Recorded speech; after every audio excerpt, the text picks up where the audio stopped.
In the frozen sky above northern Germany, the wind carried a sound that pilots never forgot, the thin, high-pitched scream that slipped through shattered glass and twisted metal when a bomber was dying.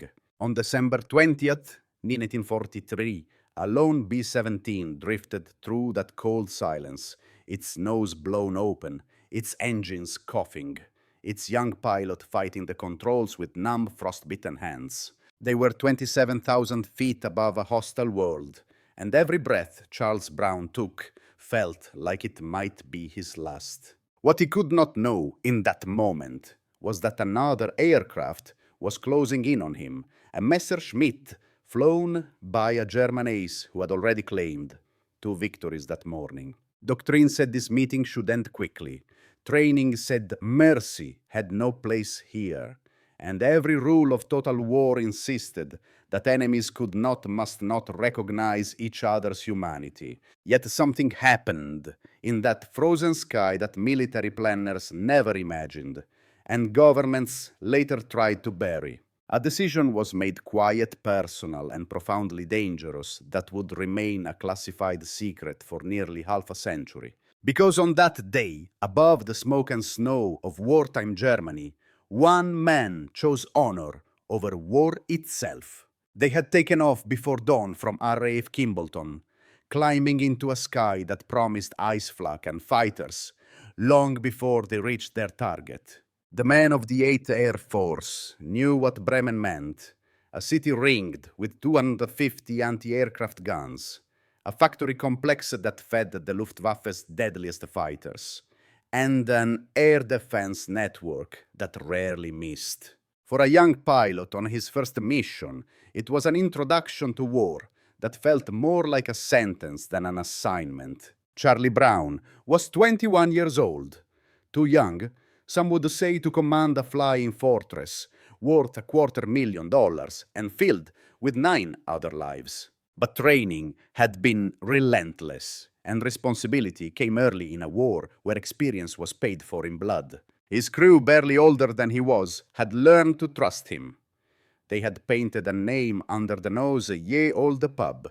The joke felt lighter on the ground than it would in the air. The mission briefing left little to interpretation. They would fly in a formation of nearly 500 bombers toward the Focke-Wulf plant. Losses were expected. "Some of you won't be coming back," the officer said, and the room went still.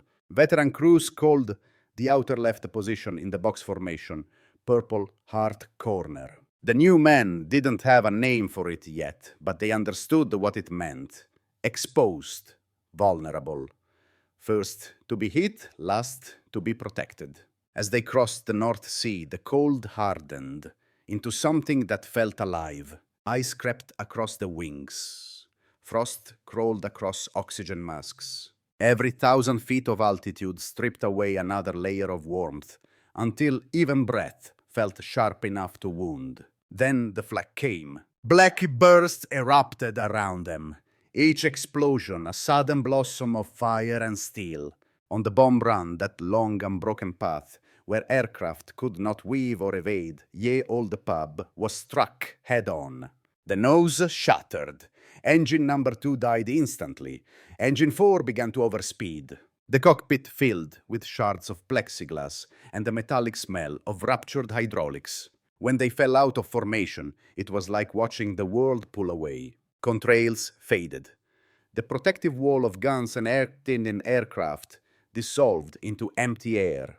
A flying fortress alone was not a fortress at all. It was prey. The fighters arrived moments later. Messerschmitts and Focke-Wulfs dove from above, climbing from below, strafing from every angle. Brown did the only thing a bomber pilot could do. He turned into the attack, trying to use the remaining forward guns to disrupt the firing runs. It bought seconds, nothing more. Control cables frayed. The oxygen system ruptured. 2 men passed out. 1 gunner died instantly when a 20mm shell tore through the tail. The aircraft spiraled downwards thousands of feet in seconds until Brown regained consciousness and wrestled the bomber level just above the rooftops of a German town. Inside the shattered fuselage, surrounded by smoke, blood, and freezing air, the crew refused to bail out. They would go home together, or they would not go home at all. Above them, somewhere in the clear winter sky, another aircraft banked toward their position. A German ace returning from combat, unaware that he was about to meet the most battered bomber he would ever see. And make a choice no one expected. Franz Stigler had been on the ground for only minutes, watching ground crews refuel his Messerschmitt, when he heard the stuttering rumble of engines overhead, the sound of an American bomber fighting to stay airborne. He knew the signature instantly. He had spent years reading sounds in the desert skies of North Africa, where a moment of hesitation could mean death. Now back in Germany, that instinct had not left him. He climbed into his aircraft, ignoring the 50 caliber round still lodged in his radiator, and took off. One more bomber would push him closer to the Knight's Cross, the medal every fighter pilot dreamed of. He had already downed 2 B-17s that morning. A third would be easy work. But when he caught up to Ye Olde Pub, the fight evaporated. At first glance, the bomber seemed impossible, a machine flying in defiance of physics. The tail section was shredded. The nose was gone. Panels flapped in the slipstream, and through the holes torn by cannon shells, Stigler could see straight into the fuselage. He saw blood on jackets, men slumped over guns, crew members dragging wounded comrades across the floor. He saw unmistakably the body of the tail gunner, collapsed against his guns, motionless. This wasn't a combat aircraft anymore. It was a coffin being held in the air by willpower and one remaining engine. Stigler rolled his fighter closer, close enough to see the pilot's face through the shattered cockpit glass. A boy younger than he expected, gripping the controls with the desperation of someone trying to hold his world together by hand. Stigler's finger hovered over the trigger. One squeeze would give him an easy victory, the kind pilots prayed for after hours of deadly dogfights. One squeeze would bring him closer to the highest honor his country could bestow. But Gustav Rödel's words rose like a command from another lifetime. If I ever hear of you shooting a man in a parachute, I will shoot you myself. These men were not in parachutes, but they were no longer combatants. They couldn't fight. They couldn't maneuver. They could barely breathe. Shooting them would not be war. It would be murder. Stigler eased his grip on the trigger. He moved up alongside the B-17 so close that the wingtips seemed separated by nothing but winter air. Brown and his co-pilot stared back in disbelief, certain the German was about to finish what the fighters had started. Instead, Stigler raised one gloved hand and pointed down the universal signal to land and surrender. Brown shook his head. He would not put his crew into enemy hands. Stigler tried again, pointing east toward neutral Sweden. A shorter distance, a chance at survival, medical treatment, internment instead of death. But Brown kept the nose pointed toward England, even as smoke trailed behind them, even as the bomber drifted lower. In that moment, Stigler understood. These men would not surrender, and if they continued on their current heading, they would meet a wall of anti-aircraft guns waiting along the German coast. He knew with sudden clarity that if he wanted them to live, he would have to do far more than spare them. He would have to protect them. The German coastline stretched ahead like a death sentence. Along the Atlantic Wall, thousands of anti-aircraft guns waited with overlapping fields of fire designed specifically to destroy aircraft flying low and slow, exactly the condition Ye Olde Pub was trapped in.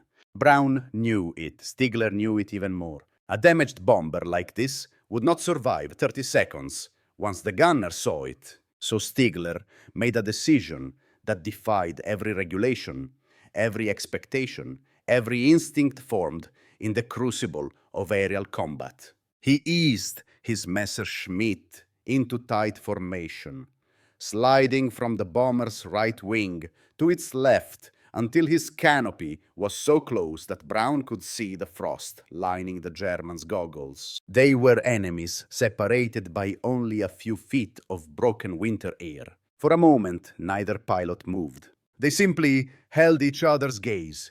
Two young men pushed to the edge of exhaustion, both trying to carry the lives entrusted to them. Then Stigler raised his hand in a formal salute, a gesture nearly lost to the wind, tearing through the bomber's open nose. Not mockery, not triumph, respect. And then he did the unthinkable. He stayed there. To the gunners below, the sight made no sense. A German fighter, escorting a wrecked American bomber, wingtip to wingtip, flying as one. Doctrine screamed to fire at the intruder, but training the reflex to identify friend from foe froze their hands. The silhouette of a Messerschmitt meant hold fire, and so the guns remained still. Stigler used his own aircraft as a shield, risking a barrage from his own country's defenses, if even one gunner recognized the B-17 for what it was. For 15 agonizing minutes, he held formation,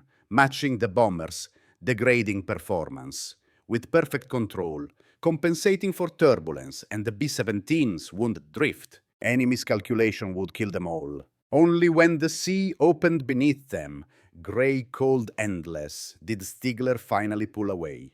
He looked across the narrow space one last time. Brown saw the German raise his hand in a final salute, before rolling his fighter away and disappearing into the clouds over Germany. For the bomber crew, there was no time to process what had just happened. They still had 250 miles of North Sea between them and home. The aircraft was losing altitude inch by inch. The crew threw out ammunition guns, equipment, anything that might buy them another mile. Frostbite gnawed at fingers. Engines coughed and rattled in protest. The bomber's skin trembled, as if ready to peel away in the wind. Hours crawled by. Brown fought the controls with a wounded shoulder and numbing hands, keeping the wings level through a fog of exhaustion and pain. No radio, no reliable navigation, only instinct and hope.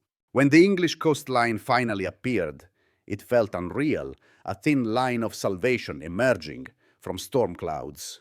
Brown aimed for the first airfield he saw. With no hydraulics, no flaps, and barely any brakes, the landing was more of a controlled crash than a descent.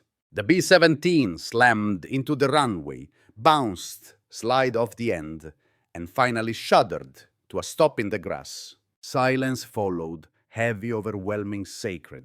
They were alive. Against all logic, against every probability, the war had taught them to expect they had come home. In the debriefing room at RAF seating, the air felt colder than it had inside the shattered bomber. Intelligence officers listened as Charlie Brown explained the impossible. A German ace had not only spared them, but shielded them from his own defenses. The silence that followed was not awe, it was calculation. Then the verdict came. The incident would be classified permanently. The logic was brutal but predictable. The 8th Air Force was in the middle of a strategic bombing campaign that demanded unwavering aggression. Crews had to believe the enemy was ruthless, mechanical, unrelenting. They had to climb into their aircraft with the certainty that mercy was a luxury no one could afford.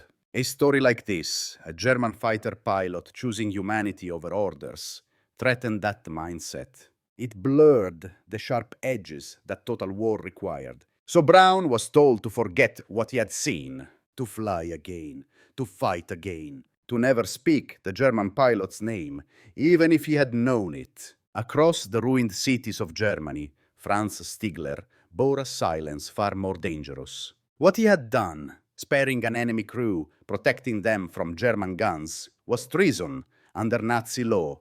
Pilots had been executed for far less. A single accusation could have ended his life and endangered his family. Stigler locked the memory away, speaking of it to no one. His Knight's Cross no longer mattered. Survival did. For decades, the world knew nothing of the moment when two enemies met in mercy instead of violence. But as archives opened in the late 20th century, militaries and historians found themselves confronting an uncomfortable truth. The incident challenged the very architecture of wartime ideology. In military academies, the story became a case study in battlefield ethics, the question of whether honor could exist in an age defined by industrial destruction. Museums used it to teach that even in moments of total war, individual agency had not vanished, and veterans, who understood better than anyone the impossible choices war demanded, carried the story as a quiet reminder that enemies were still human beings. When the tale finally became public, the reaction across the United States, Germany, and beyond was not disbelief, but reflection. The war had produced countless tragedies. This instead was something rarer, a moment when conscience rose through the smoke and noise and proved stronger than doctrine. And the world understood why it had been hidden for so long. For 47 years, the story lived only in memory, carried quietly by two men on opposite sides of an ocean, each wondering if the other had survived. When Charlie Brown finally broke his silence in 1986, he was no longer telling a war story. He was searching for a face he had seen through cracked glass and winter air, a face that had stayed with him longer than any explosion or dogfight. The letter from Vancouver changed everything. When Brown and Franz Stigler stood face to face in 1990, the past collapsed into a single moment of recognition. Two men who had once met as enemies now embraced as brothers, not out of sentimentality, but out of a shared understanding of what that December day had demanded of them. They had each carried the weight of it for a lifetime. Now, finally, they carried it together.